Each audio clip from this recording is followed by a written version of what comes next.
Hi everybody, on this ride we're going to continue down from Jubilee Tower down to Dunsop Bridge, so please join me. I'd love you to be there with me. Thank you.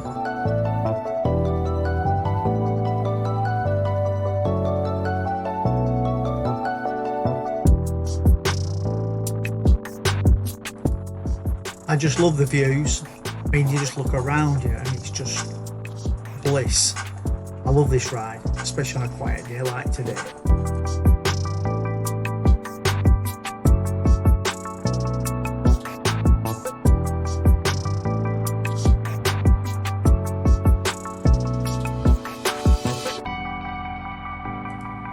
Sometimes when I'm riding along, I just think about it. How did I get into this motorcycling like all those years ago?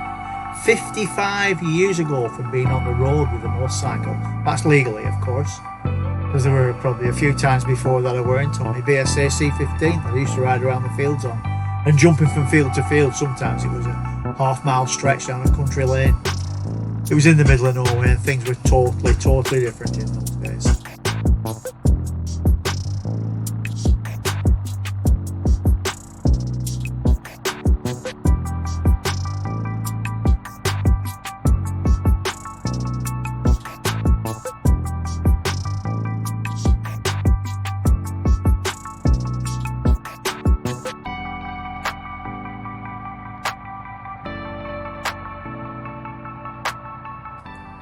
My motorcycling career set off with the C15 I used to ride around the fields on. I had to get an MOT for when I was 16, which probably in those days weren't too difficult. But I was serving my apprenticeship actually as a contractor's plant fitter, working on cranes and diggers. And, you know, there are some things that you just got on with, and every night seemed to last forever, especially in the summer months. And the guys I work with, some of the older ones that have been through the war, and they were brilliant with me. They'd say, take this off and bring it in, and take that off. And I remember once we had a painting department, and they painted all the tank and the side panels, and then they got we had this sign writer that came in, and he put BSA C15 on the side in this gold leaf kind of stuff. Well, I felt $1 million and couldn't believe it. Didn't charge me a penny. In fact, he seemed to enjoy every minute of it. You know, probably just a dream. Just as a footnote, the C15 was alright for the first 2 or 3 months when it let me down. I was late for work a couple of times. And my father insisted that I got one of these Hondas. I ended up with Honda 90 Super Sport. Never let me down once in 18 months. What a machine. School were a lot different in them days as well. I think it was I was 15 years old in mid-May, and the 3rd of June I started like a 5-year apprenticeship. You did 6 months as to make sure you were okay and you turned up on time, which you don't, not me. I remember going to work on my push bike, and it was about 9 miles each way. Well, it was okay during the summer months, but you get to the winter time and it were a bit ropey at times. Yeah, I couldn't catch a bus, so I'd catch about 3 buses to get to where I had to go to. And they weren't so good in those days. My father worked, he was always out early, and my mother, she didn't drive in those days, so it wasn't too good. It was push bike or nothing, mate. You had to get, or Shanks's pony as they called it, 2 feet, but it was too far to walk. I could have camped all night, I suppose, but never mind.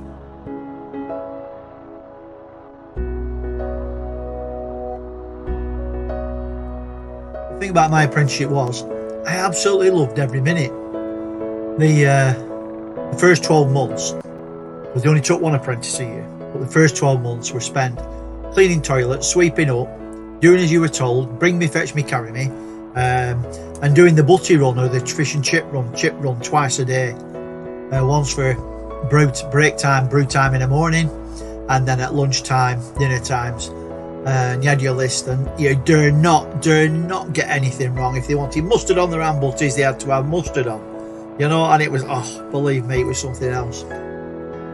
But my first job in the morning was put the boiler on, and I had to put this big water heater thing on. It had a tap at the front, and there was about 10 of them all worked in the department where I worked. And I never forget, I had to start making, I had to get everything ready, and then I had to it was all tea leaves as well in them days, no tea bags and sugar, and but I had to get all these things right, and you know, and it was difficult at times, and you well, got a few thumps on your shoulder if it wasn't quite right and you knew about it. But it was good. I enjoyed it. I loved it. I loved every minute. In fact, I loved all my apprenticeship. I learned so much. It was amazing.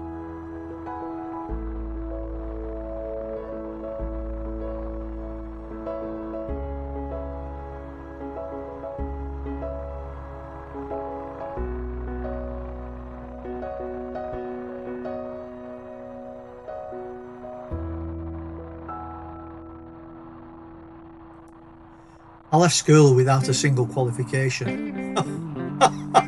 Spent most of my time helping the woodwork teacher. I love woodwork, and I always thought I was going to be a woodworker, joiner, but that never happened.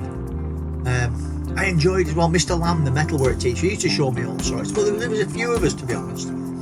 We were sort of creatures that were from a bygone time, I think. Yeah, it was good. And we all left school. It was kind of a normal thing. You were in that stream, you were in that stream, and you were in that stream. And you just did the minimum basic at school, and off you went. And then when I went to work, I mean, they only wanted you to have the City and Guilds and these things called ULCI, Union of Lancashire Institutes, mechanical engineering and things like that. And for the first time in my life, after 2 years, I was getting credits in the exams and things like that. I loved it. It was 1 day a week and 2 nights. One night were for maths and another night were for, I think it were general engineering, they called it. It was tech drawing, it was all those things. A lot of us have done it. And, yeah, but you got to the end of your 4 years. I remember once, later on, I was probably in my last year of an apprenticeship, and one of the things you had to have was this National Craftsman Certificate, where it was 60% practical, 40% theory, and you did it as well as all the others, and that was to get you your final deeds of apprenticeship dates signed and all done. My father had to witness the apprenticeship deeds as an indentured apprenticeship when I first started, and he will be there at the end of it, you know. So it was quite a thing, but I remember I got that, and I only look at these certificates only the other week, thinking about what should I chuck out, what should I shouldn't chuck out. And my youngest son said, "Don't chuck them out, Dad. I'll look after them." You know, it's just more rubbish, isn't it, really? But I ended up leaving there and going to another big company, working in the garage, and then I ended up where I went back to college because they were paying people to go back, which I did do. And I don't know, it all made sense. For some reason it made sense. Ended up in H&C and H&D, and you know, I ended up as a training instructor, and then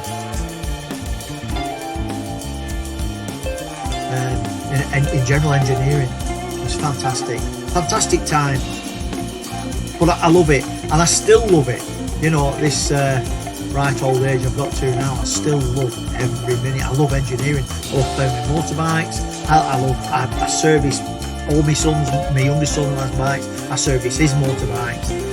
I've always done things on my own car, and it's only recently that I don't do because it's all plug-in and I don't have that kind of technology. You know, neither they know how than they really want to know, to be honest. The car you jump in it starts up and you go somewhere, it don't break down, and that's good.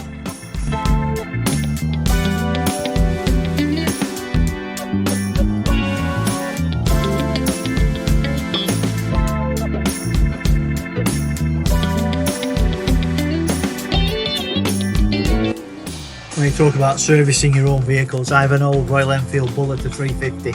Say it's old, it's not very old, it's I think it's one of the last ones that came out of India with the plugs, points, and condensers and carburetor and things like that. And I quite enjoy playing with it. The old guy, it was part of an estate. The old guy died, and I bought it from his estate. And I bought it actually just off pictures, and I got it picked up and delivered.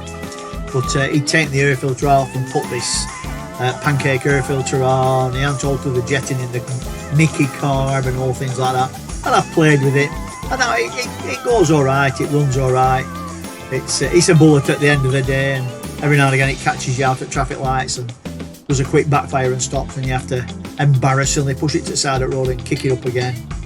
But yeah, I actually enjoy tinkering with it.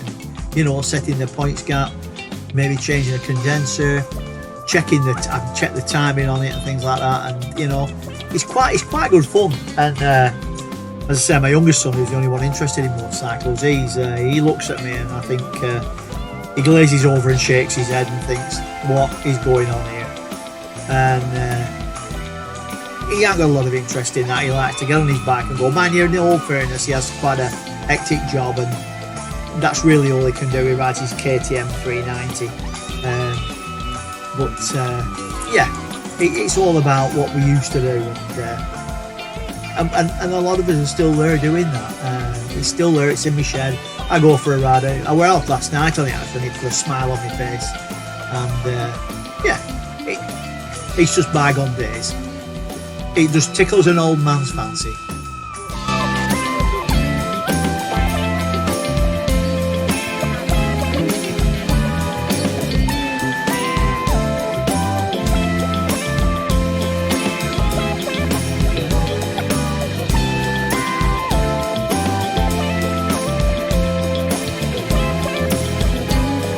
I must certainly say one thing though, this little Hunter that I bought, it's now nearly 3 years old, and what a brilliant little machine.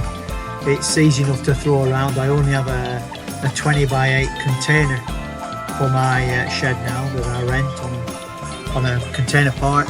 The guy's very good. He allows me to work on my bikes, and I don't have any lighting, no electricity, and that. But yeah, what a great little machine. I mean, I think they all laugh, but the thing about it is, it's a go everywhere machine. It's in town, it's a little poodle around countryside. It does everything I want.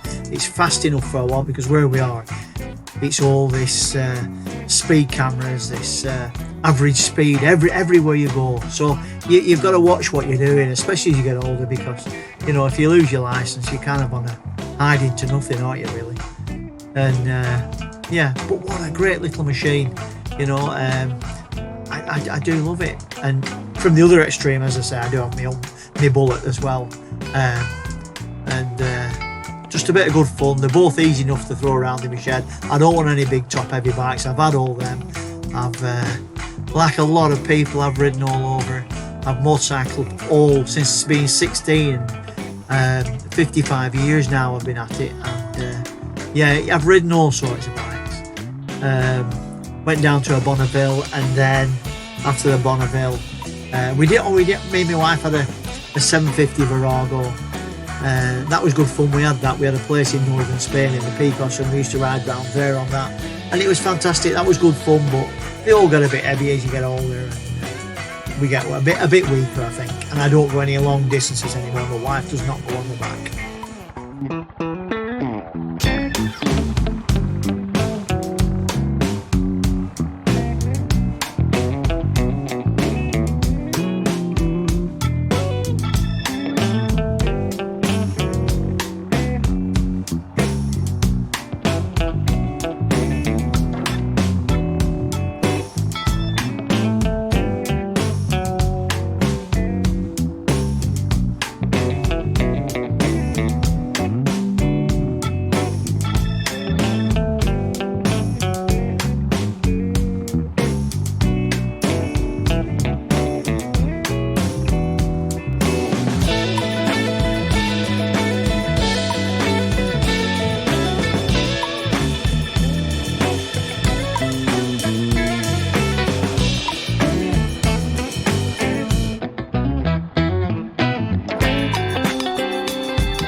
Well, folks, I hope you've enjoyed that ride. We're just about to arrive now in Dunsop Bridge. According to the Ordnance Survey, it's the centre of the British Isles. So I wouldn't like to argue that, whether yes or whether no. Thanks for being with me. Please, if you've enjoyed it, please give me a like and a subscribe if you can. Thank you.